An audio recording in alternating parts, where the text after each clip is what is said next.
Hello, ẹ̀yin èèyàn mi o. Ṣé ẹ mọ̀ wípé kò sí ibikíbi tí Sátánì lè sápamọ́ sí ní ayé yìí, pàápàá jùlọ ààfin kábíyèsí. Bí àṣírí Sátánì ṣe ń tú, kò lè bò rárá. Lọ́ba ní, ṣé ẹ mọ̀ wípé kábíyèsí èèyàn rere ni, onínúure dẹ̀ ni. Bó tilẹ̀ jẹ́ pé èṣù ń try láti gbógun.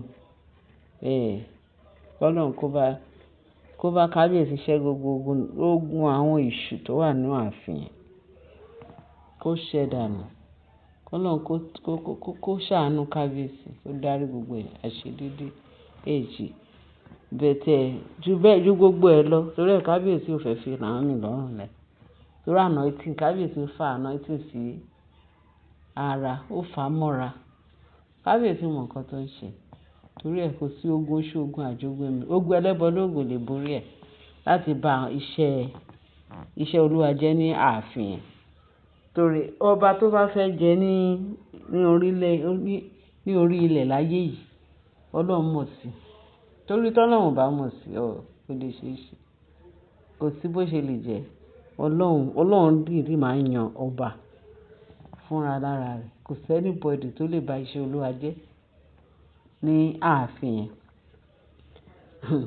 Wọ́n ní àwọn alágbára méjì wọ́n fẹ́ kọlù ra wọn nínú ààfin yẹn. Kẹ́ máa wo bí Sátánì àtàwọn ọmọ ogun ẹ̀ ṣe gbógun tó, tó ṣe burú tó. Wọ́n ní ìyá onífá àti Princess Adétutù. Wọ́n ní wọ́n kọlù ra wọn. Kí ló ṣẹlẹ̀? Ṣé olúkálùkù wà láyé tiẹ̀? Ṣé ìyá onífá la máa sọ wípé ó fẹ́ jowú Princess Adétutù? Àbí Adétutù ló fẹ́ jowú ìyá onífá? Wọ́n ní kábíyèsí. Ìyá onífá lọ fẹjọ́ sùn. Wọ́n ní ìyá onífá lọ fẹjọ́ sùn Princess pé àmọ́ ibi tí wọ́n ti sọ wípé wọ́n rán text message. Ta ló send text message? Ó dàbí pé Adétutù ló ṣe message yẹn, lórí message yẹn ṣá. Wọ́n sọ wípé ìyá onífá pé ń jẹ owó Princess tó ń ṣe gbá tó ń ṣàwọ̀ bí kábíyèsí. Ọ̀rọ̀ yẹn wá di iṣu atayanyan. Wọ́n ní kábíyèsí wá pé àwọn méjèèjì sí Palace Court ní ààfin yẹn. Ní bí wọ́n bá ṣe ń béèrè ọ̀rọ̀ lọ́wọ́ eléyìí tó ń béèrè ọ̀rọ̀ lọ́wọ́. Wọ́n ní ìyá onífá ó bara jẹ́, inú bí ìyá onífá. Ìyá onífá ní òun kí ló kàn òun pẹ̀lú Princess, olúkálùkù pẹ̀lú iṣẹ́ ẹ̀ náà. Olúkálùkù pẹ̀lú kí ló ń fẹ́ bọ́mọ inú ẹ̀ máa jù? Kí ni nǹkan tí wọ́n ní ṣe náà sọ wípé ìyá onífá sọ wípé ẹ rí. Wọ́n ní nǹkan tó ń kọ sí message yẹn nìyẹn. Wọ́n ní ìyá onífá sọ wípé ó rí Adétutù. Àṣé kò lágbára. Wọ́n lẹ́nu nìkan ló ní pé tó wáyé pé ó lágbára gbogbo wàhálà tó ń fi fún ní ààfin yẹn. Tó máa ṣígun lọ́ba. Tó máa ṣe ní kàṣìkà, tó máa lù, tó máa ṣe kíní. Pé tó wáyé pé olóògùn kí ló dé tí ò gba rẹ̀ lẹ̀ nígbà tí wọ́n wá, táwọn oníṣẹ́ ibi wá. Pé kò lè gba rẹ̀ lẹ̀, kò lè ṣe. Pé bọ́n ṣe dé yẹn, pàápàá jùlọ. Pé tó bá ti lù tán, wọ́n ní wọ́n ti rush ẹ lọ sí hospital. Wọ́n á ti ṣe kíní kan tán, wọ́n ní wọ́n ti rush ẹ lọ sí hospital pẹ̀lú gbogbo embarrassment, gbogbo bọ́n ṣe ń halẹ̀ mọ́ ní ààfin. Pé ṣé kò lè gba rẹ̀ lẹ̀ pẹ̀lú òògùn tó sọ wípé òun ní pé irọ́ ni pé fake ni Adétutù. Pé kò lè ṣe nǹkan kan, pa fake ló ń gbá fún kábíyèsí. Ta ló wá ní ọ̀sán? Wọ́n ní ìyá onífá ló sọ bẹ́ẹ̀ fún Adétutù. Wọ́n ní ìyá onífá ló bẹ̀rẹ̀ sí ní múra ló ṣẹ́ èpè. Wọ́n ní ó ṣẹ́ kìkì èpè pé ẹni tó sọ báyìí ṣó máa dára fún báyìí, ṣó máa ṣe báyìí fún máa ra gbà. Wọ́n ní lóríṣiríṣi èpè. Wọ́n ní kábíyèsí ní ìyá onífá pé ẹni sùúrù. A gbọ́dọ̀ wádìí ohun gbogbo kìíní yìí dájúdájú. Ta ló lè sọ orú nǹkan bẹ́ẹ̀? Ẹni tó send message yẹn pé wọ́n gbọ́dọ̀ get root message yẹn. Pé torí yẹn lágbára. Báwo ni wọ́n ṣe máa sọ pé ẹ̀yin tóun fọkàn tán ní ààfin tẹ̀lé ṣiṣẹ́ fún òun takuntakun ní ààfin kan wá sọ wípé wọ́n fẹ́ dá ìjà lẹ̀ láàrin ẹ̀yin méjèèjì. Ó ní kábíyèsí ní òun gba ti ìyá onífá o. Nǹkan tí ìyá onífá sọ pé òun gbàgbọ́ tó ìyá onífá ò lè ṣe kò tiẹ̀ sí níbi rúdurùdu. Ìyá yẹn kò ṣe bàjẹ́ rí pé òun ò lè ever sọ wípé irú nǹkan bẹ́ẹ̀ yẹn pé òótọ́ ni. Fáyé mà níkà ní ààfin pé wọ́n ń wá ọ̀nà láti da ààfin yìí rú. Wọ́n fẹ́ tún gbé ìjà fún ẹ̀yin méjèèjì. Ṣé kóun lè sọ pé kán lè sọ pé ìyá onífá sọ báyìí àbí tẹ́mẹ̀dù ṣe báyìí pé kán lè kàn kúrò fún ẹnìkan. Pé ìyá onífá pé kábíyèsí wá pètù sí ìyá onífá nù. Pé ìyá onífá ó ní ẹ gbọ́dọ̀ ní sùúrù pẹ̀tẹ́.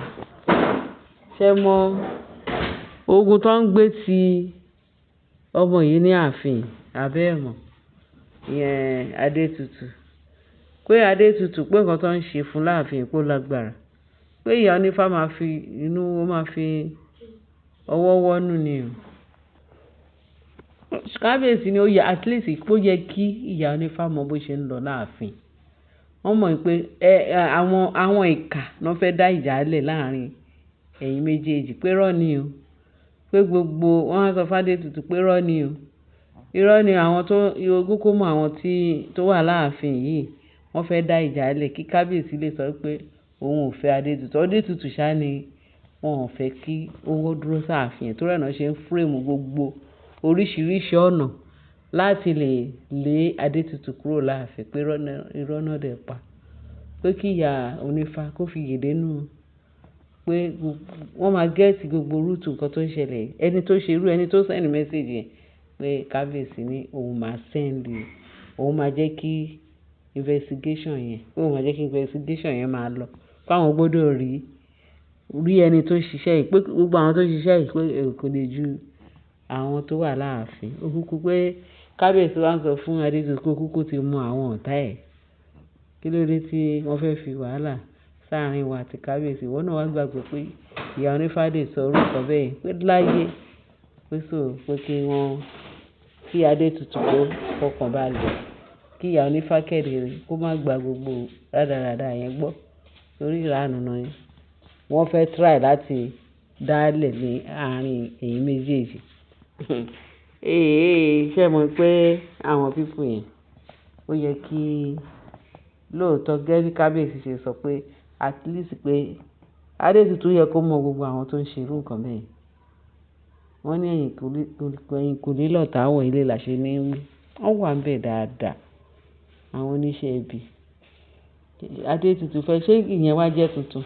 Wọ́n fẹ́ dájà lẹ̀ láàrin Adétutù àti ìyá onífá. Ìwọ wá gba irú ẹ̀gbọ́n láyé. Ẹ jọ̀ọ́ nítorí Ọlọ́run ẹ̀yin èèyàn mi. Nǹkan ń bẹ láàfin yẹn. Nǹkan ń bẹ.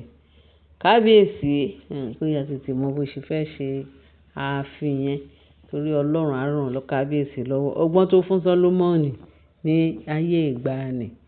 Ọgbọ́n náà sì ń bẹ síbẹ̀ torí gbogbo nǹkan tó ń ṣẹlẹ̀ ní ààfin ọba Ọlọ́run mọ̀ sí.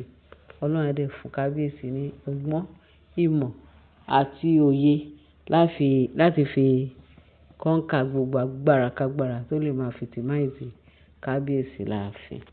Yes, wọ́n ti sọ pé àtìgbà tí ẹ̀gbọ́n kábíyèsí ti ṣaláìsí ààfin ti yàtọ̀.